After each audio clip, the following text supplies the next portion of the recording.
خو دغه د خدای دوستان څوک دي الذین آمنوا وکانوا یتقون چې چا ایمان یې په چا کې تقوا وي. تقوا پرهیزګاري څه ته وایي؟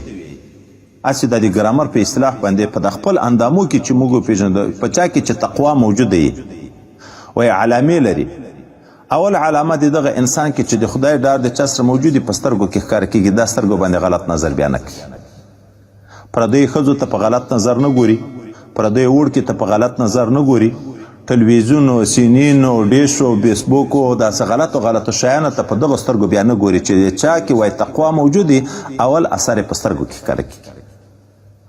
دوم چې په چا کې تقوا موجود وي اثر یې په غوږو کې، په دغه غوږو باندې بیا سروزونه نه اوري، په دغه غوږو باندې غیبتونه نه اوري، دروغ نه اوري، شیطانت خبرې نه اوري.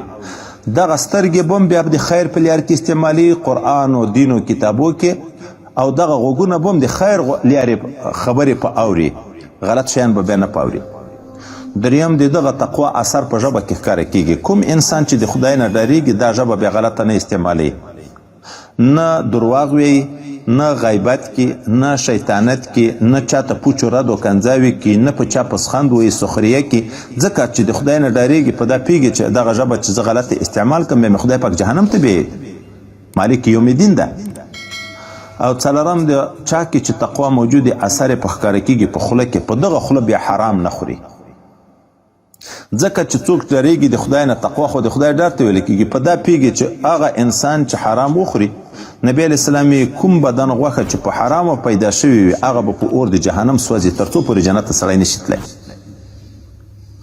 او شپږم د انسان چې تقوا موجود اثر په لاس کې ښکاره کېږي، په دغه لاس انسان نه وژني، په دغه لاس انسان نه وهي، په دغه لاس انسان نه پورې وهي، په دغه لاس باندې په انسان پسې په چا مسلمان پسې غلط لیکل نه کي.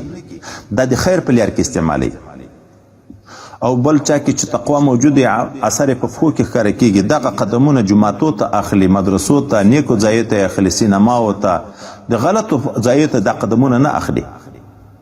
او بل چا کې چې تقوا موجود اثر په زړه کې ښکاره کېږي. زړه د محبت ځای او د حسد ځای ده. د چا په زړه کې چې تقوا وي دغه زړه کې به د مسلمان سره محبت وي، د کافر او د فاسق سره به دښمني وي. خو چې په زړه کې تقوا ورکه شي نو په زړه کې د کافر عمل خوند ورکوي، د فاسق عمل خوند ورکوي، محبت بیا د یو سره پیدا کېږي.